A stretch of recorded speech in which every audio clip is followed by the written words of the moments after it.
పూజించడం పూజారి వంతు వరమివ్వడం అన్నది దేవత ఇష్టం.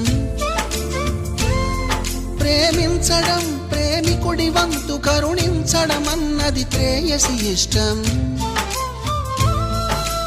ఎందువల్ల నిన్ను ప్రేమించిందో చిన్ని మనసుకే తెలియదుగా, నిన్ను మరవడం జరగదుగా.